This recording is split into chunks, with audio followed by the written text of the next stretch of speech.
زندہ محفوظ ہو وہ مومن ہے۔ لوگ بڑے بڑے دعوے کر دیتے ہیں جی فلاں جنتی ہے فلاں جنتی ہے۔ میں نے کہا اگر کسی سے جنتی کی بشارت پوچھنی ہے نا تو اس کے پڑوسی اس کے ہمسائے سے پوچھ لیں، اگر اس کا ہمسایہ اس پہ راضی ہے اس پر خوش ہے تو سمجھ لیں ٹھیک ہے، نمازوں کی وجہ سے، روزوں کی وجہ سے، اعمال صالحہ کی وجہ سے اس کے بارے میں کہا جا سکتا ہے، امید رکھی جا سکتی ہے یہ جنتی ہے۔ اگر اس کے ہمسائے، اس کے عزیز و اقارب، اس کی فیملی کے افراد، اس کے رشتہ دار اگر اس بیچارے سے تنگ ہیں تو وہ کہے کہ وہ جنتی ہے تو اللہ کا فضل اگر شامل حال ہو تو جنت پہ جائے گا وہ۔ لیکن اللہ تبارک و تعالیٰ نے ہمیں ایک پیمانہ دیا ہے، وہ پیمانہ کیا ہے؟ وہ شریعت مصطفیٰ ہے۔ اگر کسی نے اپنی زندگی کو رسول اللہ کی شریعت کے سانچے میں ڈال لیا تو پھر اس کے بارے میں کہا جا سکتا ہے کہ اللہ کے فضل سے، اللہ کی رحمت سے، اللہ کے کرم سے یہ ضرور جنت میں جائے گا۔ میرے کریم آقا صلی اللہ تعالیٰ علیہ وآلہ وسلم سے عرض کیا گیا یا رسول اللہ صلی اللہ تعالیٰ علیہ وسلم سب سے افضل ترین عمل کیا ہے؟ فرمایا مرنے سے قبل مرنے کی تیاری کرنا یہ سب سے افضل ترین عمل ہے۔ بے شک۔ اور پھر عرض کیا گیا یا رسول اللہ عقل مند کون ہے؟ فرمایا جس کے اخلاق اچھے۔ میں اور آپ غور کرتے ہیں کہ ہمارے ہمسایوں کے ساتھ کیسے اخلاق ہیں، ہمارا ہمسایوں کے ساتھ کیا رویہ ہے، بھائی کا بھائی کے ساتھ کیا رویہ ہے، ہم غور کریں۔ دنیا کے اندر ہمیں اللہ نے کس مقصد کے لیے بھیجا ہے؟ تو الحمدللہ اللہ کی رحمت سے پریشان ہونے کی ضرورت نہیں ہے۔ اس پرفتن دور میں الحمدللہ اللہ کی رحمت سے دعوت اسلامی کا مدنی ماحول آپ کے سامنے ہے۔ دعوت اسلامی کے مدنی ماحول کے ساتھ اٹیچ ہو جائیے۔ الحمدللہ اگر آپ چاہتے ہیں کہ ہمارے بچے ہمارے فرمان بردار بنے، ہمارے بچے ہمارے خدمتگار بنے، تو الحمدللہ اللہ کی رحمت سے شیخ طریقت امیر سنت بانی دعوت اسلامی حضرت علامہ مولانا ابو بلال محمد الیاس ستار قادری رضوی ضیائی دامت برکاتہم العالیہ نے اس امت مسلمہ کو ایک نظام دیا ہے، ان کے ساتھ اٹیچ ہو جائیے، دعوت اسلامی کے مدنی ماحول کے ساتھ اٹیچ ہو جائیے۔ یہ دنیا کی زندگی مختصر زندگی ہے، یقین جانے رونا آتا ہے ان لوگوں کے حالات و معاملات دیکھ کر۔ بھائی بھائی کے حق کھا رہا ہے، جناب بیٹا جو ہے بھائی جو ہے وہ بہنوں کے حق کھا رہا ہے۔ ہم نے یہی سوچا ہے، میں اکثر اب یہی مسائل بیان کرتا ہوں کہ جناب بھائی معاذ اللہ من ذالک رونے کا مقام ہے۔ میں نے اس دن پراٹھی جنازے میں بھی یہ مسئلہ بیان کیا ہے۔ لوگ جناب والا اپنے آپ کو الحاج کہلواتے ہیں کہ ہم حاجی میں بہت پڑے، لیکن افسوس ہے، صد افسوس یہ ہے کہ جناب والا 10 لاکھ کا جہیز ہم بیٹیوں کو دے دیتے ہیں، لیکن الحاج صاحب کہلواتے ہیں ہم، لیکن الحاج صاحب نے اپنی بیٹی کو وراثت سے محروم کر دیا ہے۔ کیوں بھائی؟ شریعت کیا میرے اور آپ نے شریعت بنا رکھی ہے؟ بیٹی کو وراثت سے محروم کیا جا رہا ہے، بھائی بہن کو وراثت سے محروم کر رہا ہے۔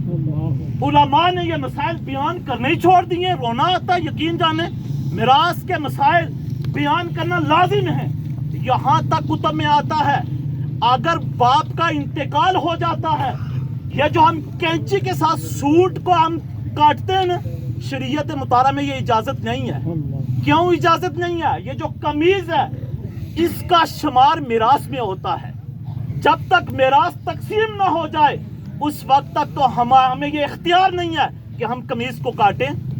لیکن یہاں جناب والا کنالوں کے حساب سے ہم نے جناب لوگوں کی زمینیں غصب کی ہوئی ہیں۔ میرے کریم آقا صلی اللہ تعالیٰ علیہ وآلہ وسلم نے فرمایا، حدیث مبارکہ سنیے اور یقین جانیے، اپنا محاسبہ کر لیجئے۔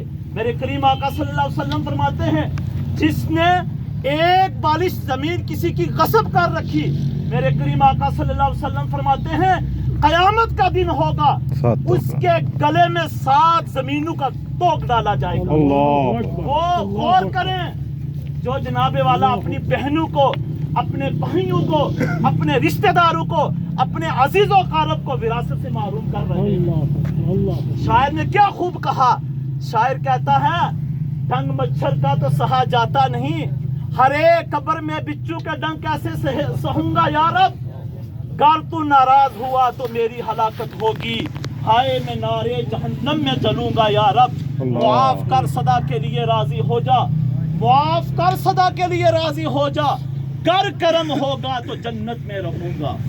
یا رسول اللہ آپ کا کرم ہونا چاہیے، اور رسول اللہ نے تعلیمات دی ہیں نا، بیٹی کا کیا حق ہے، ماں کا کیا حق ہے، بھائی کا کیا حق ہے۔ اگر آپ چاہتے ہیں رسول اللہ صلی اللہ علیہ وسلم ہم سے راضی ہو جائے، اگر آپ چاہتے ہیں اللہ کی رضا ہمیں نصیب ہو جائے، بھائیوں کے حقوق پورے کریں، بہنوں کے حقوق پورے کریں، ماں کے حقوق پورے کریں، والد کے حقوق پورے کریں، رشتہ داروں کے حقوق پورے کریں۔ یقین جانیں جہنم کی گرمی میں اور آپ نہیں چیل سکتے، یہ بات ذہن میں رکھیے گا۔ جہنم کے بارے میں پوچھا گیا پیارے آقا صلی اللہ تعالی علیہ وآلہ وسلم کے سے، یا رسول اللہ جہنم کے بارے میں ارشاد فرمائیے۔ میرے کریم آقا صلی اللہ علیہ وسلم نے فرمایا جہنم کی جو آگ ہے، فرمایا جس کا ایندھن پتھر اور آدمی ہے، پتھر اور آدمی ہے۔ دنیا کی آگ بھی جہنم کی آگ سے پناہ مانگ رہی ہے، جہنم کی آگ سے دنیا کی آگ جہنم کی آگ سے پناہ مانگ رہی ہے۔ میرے اور آپ کے جسموں کی کیا حیثیت ہے؟ سخت گرمی ہو، دوپہر کا موسم ہو، سخت گرمی ہو، ہم تو دوپہر کی دھوپ ہم سے برداشت نہیں ہوتی، مچھر کاٹ لے تو ہم بے چین ہو جاتے ہیں، تو جہنم کی آگ کیسے برداشت کرو گے؟ غور کرو میرے پیارے اسلامی بھائیوں، یہ 4 دن کی زندگی ہے، ہم لمحہ بلمحہ موت کے قریب ہوتے جا رہے ہیں، لہٰذا جن کے حق آپ نے کھا رکھے ہیں، میں آپ سے عرض کرتا ہوں، میری آپ سے گزارش ہے، جہنم کی آگ، یقین جانیے جہنم کی آگ میں اور آپ نہیں برداشت کر سکتے، ان کے حق واپس کیے جائیں۔ اگر آپ چاہتے ہیں کہ اللہ ہم سے راضی ہو جائے، اللہ غفور الرحیم ہے، بالکل اللہ غفور الرحیم ہے، کون کہتا ہے اللہ غفور الرحیم نہیں ہے؟ لیکن آپ نے یہ نہیں پڑھا کہ اللہ جبار بھی ہے، اللہ قہار بھی ہے؟ کیا آپ نے یہ نہیں روایتوں میں پڑھا؟ کیا یہ آپ نے علماء سے نہیں سن رکھا؟ اللہ غفور الرحیم ہے۔ آپ یقین جانے لوگوں کو دین کی بات بتاؤ، یار دین کی طرف آ جو کہتے ہیں جنہیں اے جان میٹھا، جنہیں اے جان میٹھا اگلا کہنے میٹھا، معاذ اللہ من ذالک، اس جملے میں کلمہ کفر ہے۔